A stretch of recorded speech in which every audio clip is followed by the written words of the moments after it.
exactly what would you be looking to hear from Walmart? It seems like investors are giving the company a lot of credit just for being in the right place for this environment in terms of its focus on essentials, its execution, stock also reflecting a lot of that. So what would you be looking for in the numbers today? Well, first of all, thank you for having me again, and good morning from Hawaii.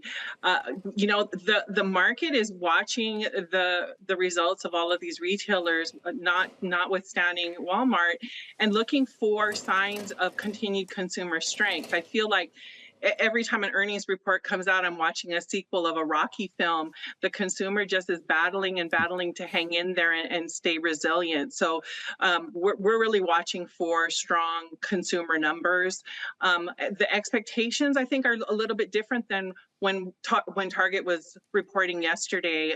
Walmart, as you said, has been outperforming Target, and so the expectations are really high. And the market has been pretty critical of companies with high expectations if they miss at all. So we're looking for forward guidance, forward strength, and hopefully Walmart will close out their second half of fiscal year on a strong note. Yeah, I mean, in terms of the expectations, the consensus estimates for the current quarter that they're reporting today did inch up over the course of the third quarter. So it seems as if there's a lot of confidence that they can meet these numbers. Where does it leave you with regard to Walmart's valuation? I mean, it basically trades in line with the NASDAQ 100 at 25 times forward earnings. It often has gotten a premium over the years, but this is a pretty rich one. It definitely is. I mean, Walmart's 5-year average PE is at about 23.5, and they're currently trading over that. So it's, on a historical basis, it's not cheap. And so, what we're watching is that they can continue their growth. And I think management has done an excellent job at pivoting. The bulk of their revenue and their sales have been dependent on food.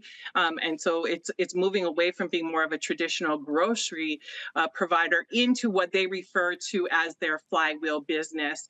So higher profit margins from these businesses. You mentioned e-commerce, things of that nature that can continue to boost external growth into the future. So that's really what we're watching for today. How do you think about the current inflation story when it comes to Walmart? Obviously, they've been a kind of an instrument of disinflation over the years. They try to do everyday low prices, but obviously their expenses up, and they were to some degree a beneficiary of higher grocery prices along the way. So how does that shake out in the current environment?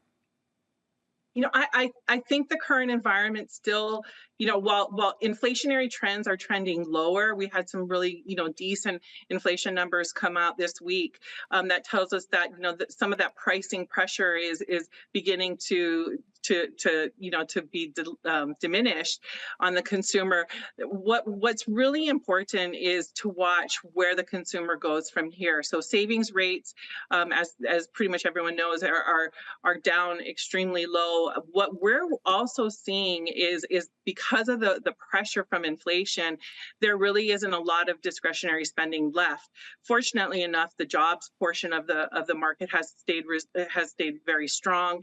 Income levels have remained stable, and so the consumer is still being able to provide some discretionary spending and help with the retailers in this. But I think today is a critical insight into where we go. We're beginning to see credit card delinquencies on the rise. First, it was in 30-day, 60-day. Now we're seeing 90-day. That's nearing pre-pandemic or pandemic levels. So the consumer is definitely not as strong as it was in the first half of the year. And so we want to see some news that the consumer with the lower inflationary numbers are continuing to be able to be resilient into the future.